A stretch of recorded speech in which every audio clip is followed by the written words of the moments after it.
The Cat That Ruled LA. I'm Jason Horton. I'm Rebecca Lieb. And this is Ghost Town.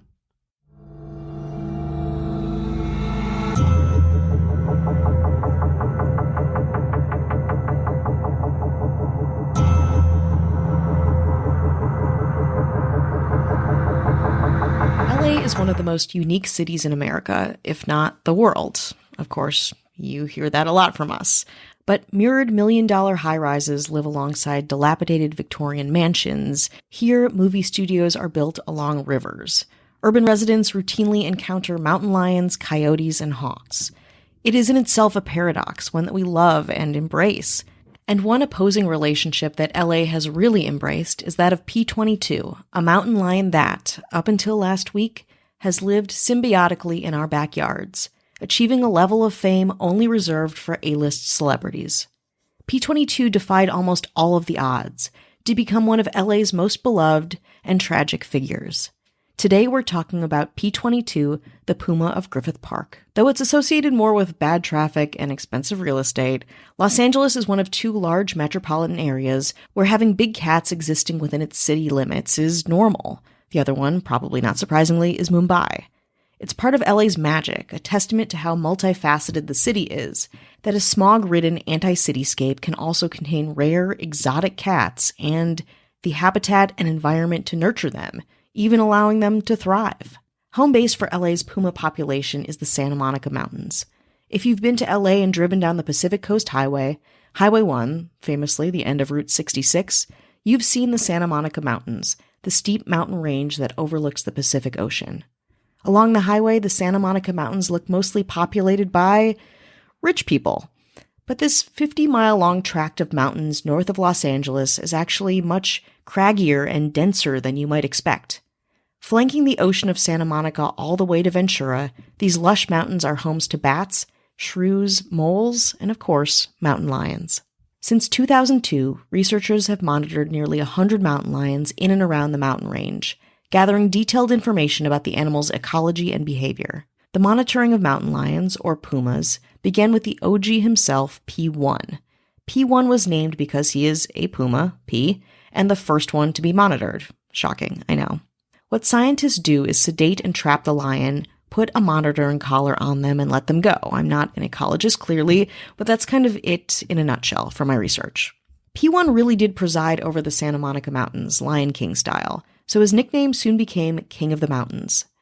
Protecting and fighting his territory, fathering several kittens, and generally repping the Santa Monica Mountains, P1 lived for about 13 years, a long, full life for a mountain lion, likely dying around 2009. The next most famous mountain lion on the public's radar was P12. P12 didn't follow the rules like P1 through P11. P12 was a rebel. Scientists started monitoring P12 in 2008. In 2009, he shocked researchers by crossing the 101 freeway near Liberty Canyon, something no human would dare to do and certainly no mountain lion. But it was a good thing, a great thing for the puma population, because the Santa Monica Mountains, for their vastness, also created an inbreeding and insularity which wasn't good for the puma community. P12, carrying new genetic material from north of the freeway, could make a huge impact, if only he would mate. And boy, did he ever. That mountain lion fucked all kinds of mates all around the 101. As of October 2015, researchers have documented P12 as the proud father to 8 litters of kittens. Though his radio collar no longer works, biologists continue to find evidence that he survives, either via remote camera images or from his offspring.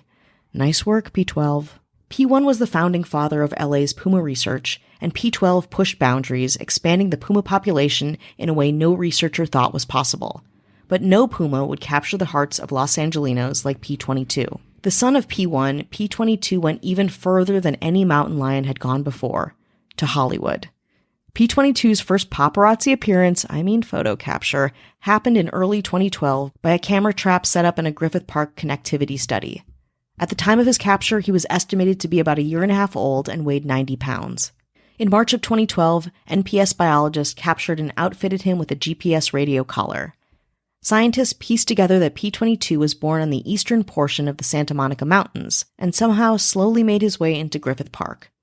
That meant he likely crossed the two largest, most chaotic Los Angeles freeways, the 405 and the 101, a feat many humans have found impossible or obscenely time-consuming depending on the time of day. And sadly, it's something that other mountain lions have died trying to do. Griffith Park has its own incredible story that I do not have time to get into today, but if you're curious, you can check out our episode on the old LA Zoo, which is inside of Griffith Park.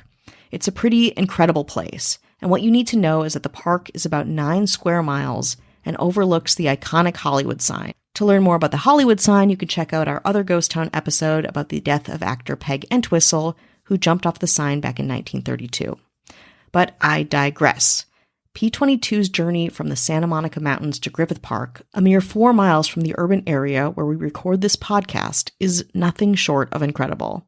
It is a true testament to how there are still so many green spaces here, how so much of the city is still so undeniably wild.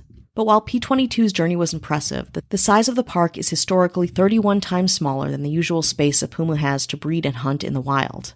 That means that while P-22 had an incredible view of the Hollywood sign and lots of convenient yet overpriced smoothie shops to patronize, prime LA real estate by anyone's standards, likely P-22 would never find another puma to mate with.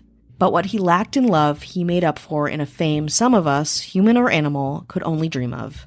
More after the break. Hi, hello, how are you? Hello. How are you doing? Are you doing well out there? This is the holiday week. This is it.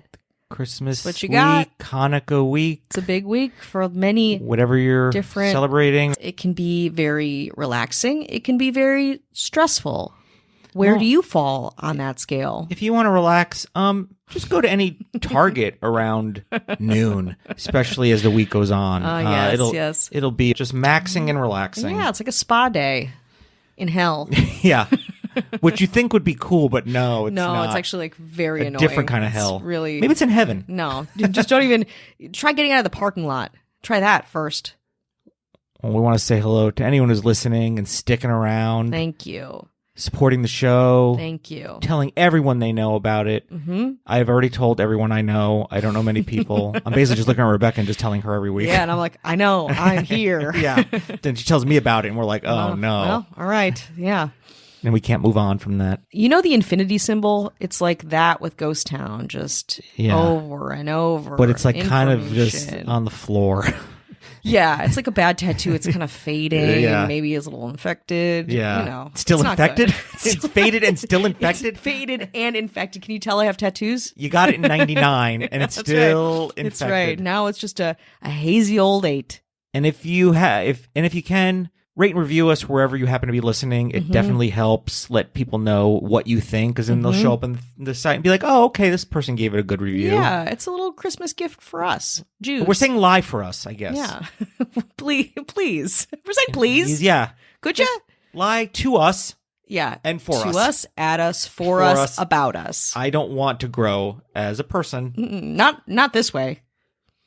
We want to say hello to our government. No shutdowns this holiday season. Going strong. Yeah. Despite the snow, despite the inconvenience, you guys are ruling justly, fairly, and well. We got to say a holiday what up to the mayors. We must.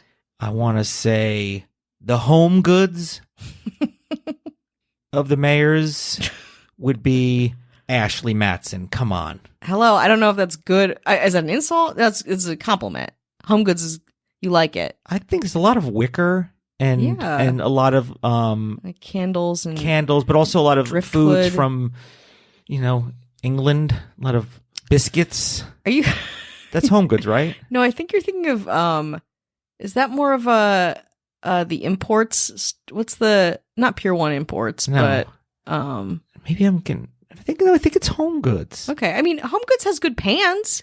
Yeah. I'll go. You know what? Let's Are you thinking of it. Bed Bath & Beyond? No, I'm not. Okay, I'm because thinking- that's Mayor Charlie Gilbert. Okay, hello. He's hello. He's the Beyond in that one. Absolutely beyond bankrupt. You're going to actually save the whole franchise. So congratulations. And a very well put together Ross Dress for Less. Oh, Nothing's on the floor. No. It doesn't look like it was just robbed. vitamins rolling around, gummy vites. Or just these gummy vites and a huge pair of jeans. It's like A box of underwear. Planter shattered. Jordan almonds. Some loose wires. Yoga stuff. But parts of it. Yeah. It came together. Plastic is everywhere. A sock, dog toys. Not your dress for less. Cat Joselle. Great. And our governor. Absolutely. Who is living, I don't even know if it's her best life. It might just be a day in the life of her. Yeah. But I'm pretty much vicariously living through this person on Absolutely. her Instagram. Oh my I'm like, God. what do you do? How do you do it? Mm-hmm. Take me with you. Can I be your human chair when you need to sit? How can I? Exactly. Put your legs up on me. Yeah. You know? I can just be a human ashtray. I don't know if you smoke or not, but if you do, listen. Even if you don't, just have me Human around. ashtray. Yeah. The whole Westfield mall conglomerate. It's a fucking nice mall. It's definitely laundering money left and freaking right. Doesn't matter. Does not Got matter. apartments? When your mall is apartments? You have an Eataly? You have one of 3 Eatalys yeah. inside of you? Yeah. Well, that would be our governor, Avian Noble. So you want no ads, no chit chat, bonus episodes. There's probably like 70 bonus episodes. You can listen to all the previous ones with no ads.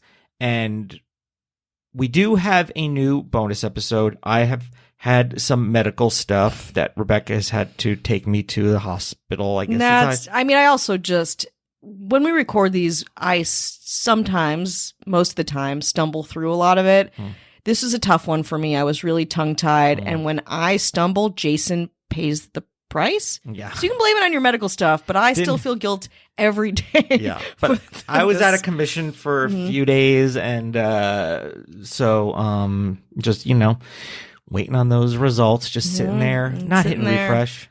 No, not like, you. I was like, will my butt implants stick? Will they work? Yes or no? Yeah. Your body will reject or accept them. We're going to wait a lot to of money find out, to find out. But it should be out hopefully by the time you're listening to this. So yes, bonus episodes. And for our government end of year gifts absolutely are coming. They're coming. They're local to where we are. It is a little something from us to you. Thank you for being there. Thank you for upholding the law. Someone's got to do it. We're going to send you a piece of Dodger Stadium. We just need to break in and cut a piece of Dodger Stadium or chisel a piece of... You guys want that. You guys give a shit about that, right? Yeah, I don't know where you put it. What you want it. Next to your piece of the Berlin Wall, maybe?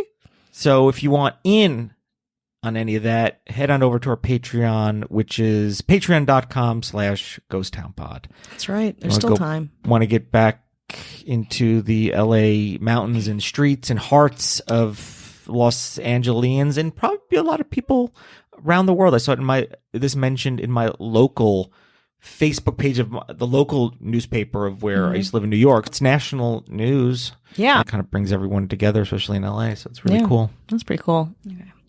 So we're heading back about 4 miles right down the street of where we are recording this right now, where P-22 made its home on the east side of Los Angeles in a 9-mile public park called Griffith Park. P-22 first graced the front page of the Los Angeles Times in August of 2012, shortly after he was first discovered. In January of 2017, he landed on the front page again, this time with a week in the life feature story that shed insight into his movements and diet. If you're not from LA, you might know what P-22 looks like from his iconic National Geographic photo, published on November 14th, 2013. The article is titled, quote, "A Cougar Ready for His Close-Up," and the photo is awesome. A profile view of P-22 in the nighttime, mid-walk down a bluff in Griffith Park. P-22 looks focused, enormous, staring intently down the hill at who knows what, but that's not where your eye rests. Above P-22, almost mirroring the curvature of his back, is the Hollywood sign, glowing from the sky above. It is a fantastic photo. Since that photo, P-22 has become an ambassador of sorts for urban wildlife, and soon everyone, at least everyone in LA, was following LA's Hollywood cat in his adventures through Griffith Park. And his life wasn't just predatory poses by the Hollywood sign. P-22 also had made some other pretty insane headlines. In 2014, he developed a case of mange when he was exposed to rat poison. If you want to Google the picture, many people call it P-22's mugshot because, well, he looks pretty rough. But thankfully, P-22 was successfully treated by the Parks Department. In 2015, P-22 decided to take a vacation from the park, living for a day under the house of Jason and Paula Archinaco in Los Feliz, an affluent neighborhood at the base of the park. The city's animal control officers couldn't remove the wildcat because of its 150-pound size, so California Fish and Wildlife attempted to coax him out with a tennis ball launcher. When that didn't work, they tried beanbags. Still, P-22 stayed put, finally leaving early the next morning on his own time. On March 3, 2016, Killarney, one of the Los Angeles Zoo's koalas, went missing. Down the road from its enclosure, a tuft of its hair was found. About 400 yards further, authorities found bloody marsupial parts. Figuring something big had to scale the 8-foot-high wall and carry the koala pretty far, park employees examined the park's trap cameras, surveillance devices with motion sensors, to figure out who killed Killarney. Though the attack itself wasn't recorded, they did find still photos of, you guessed it, P-22 on their surveillance cameras. Quote, "He had to jump down into the enclosure and jump back out with the koala," LA Zoo Director John Lewis told The Times. "It's a pretty good feat in itself. It was a pretty quick snatch." After his zoo break-in, P-22 lived peacefully for years, eating raccoons and stray cats, sorry listeners, without much trouble. But 6 years later, trouble finally caught up to the rogue cougar. Ironically, and probably not surprisingly, after evading so much human technology over the years, it was a car and us humans who contributed to P-22's decline. The week of December 5th, yes, just a couple weeks ago, things began to go wrong. P-22 appeared haggard and agitated, creeping further and further from his home range in Griffith Park into surrounding residences. First, he attacked a neighborhood dog. Then he snatched and killed a chihuahua named Piper. Attacking dogs, according to experts, signaled that the mountain lion was in distress. On Monday, December 12th, P-22 was captured by the California Department of Fish and Wildlife. Under observation, P-22 was found to be very underweight and undernourished. He had a thin coat and a right eye injury mostly consistent with being hit by a car, which corroborated with an anonymous caller who reported a car accident with a mountain lion the day before. P-22 was given antibiotics, fluids with vitamins, anti-inflammatories, and rest. And for 5 days, the fate of P-22 was in limbo. The city waited for what actions the California Department of Fish and Wildlife would take next, but they didn't wait quietly. Some people immediately thought ecologists would euthanize P-22, which, according to news outlets, was, quote, the worst-case scenario. Many thought he would be re-released into Griffith Park, his home. Still others thought he should go to a sanctuary for the rest of his life, where he would be safe. It was a huge topic of debate, with reports and updates practically on the hour. Still, community leader Maybe a Girl said on Instagram, "Leave P-22 alone. Our beloved Griffith Park mountain lion P-22 is recently in hot water for attacking some local pups and will be taken in for evaluation. We love him. Let's remember that we are on his turf." According to Beth Pratt, the National Wildlife Federation leader and leader of #SaveTheCougars campaign, "I'm having a really hard time like everyone else who cares about this cat, grappling with seeing him in distress. It's been a very emotional week. I've been in tears many times. I just wish I could magically make him better. While I'm trying to deal with my own emotions about an animal I love, it's extra difficult to process and deal with the misinformation I keep seeing, including people spreading false accusations that the agencies and myself only want to euthanize P-22. This is absolutely false. Many of us have pets and know that sometimes tough decisions must be made. He has some of the best veterinarians in the country caring for him, so I hope that isn't the case here. I am really hoping his illness or injuries are not serious. If not, the agencies will really look at getting him into a sanctuary where he can live out the rest of his life. This is the option I am advocating for him." As the days went by, the future of P-22 looked grim, especially knowing P-22 had been hit by a car, one of the leading causes of deaths of LA area pumas.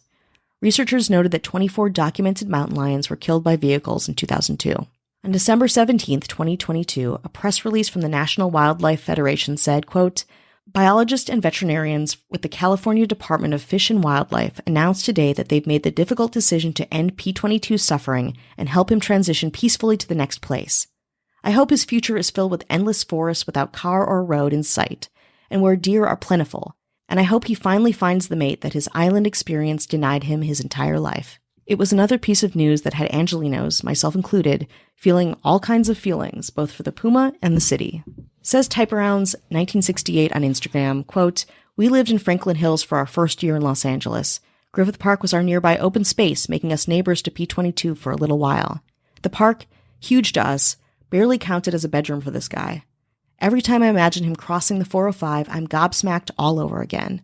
What a legend. The LA Zoo on Twitter, it's truly the end of an era in Los Angeles. The Los Angeles Zoo joins our partners in mourning the loss of this incredible Hollywood mountain lion known as P-22. Said filmmaker and writer April Wolf on Twitter, the way the city rallies around P-22, if he ran for mayor, he would win, and we'd let him eat a few of us every month if he wanted. The closest thing LA has to royalty. Almost makes me understand the Windsors.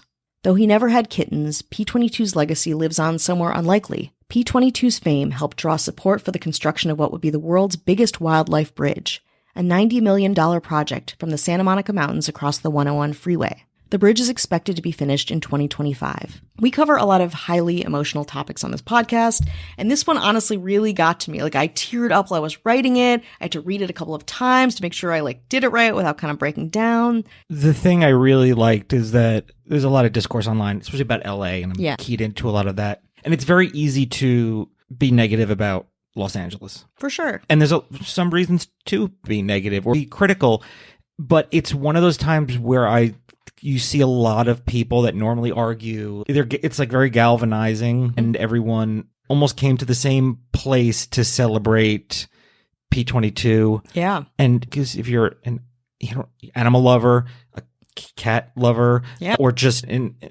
somebody with empathy in general, and how could you be mad about it? And you don't see a lot of people going oh, this is why this isn't news. But it is that thing. People take their sports teams wherever they live, but you talk about LA, their sports teams, their certain places and restaurants and landmarks, and this is and people, you could find people that could argue why they don't like a certain person. Sure. What negative thing can you say about a big cat roaming around Los Angeles, which if I wasn't here, I'd be like, well, is that dangerous? Is that bad?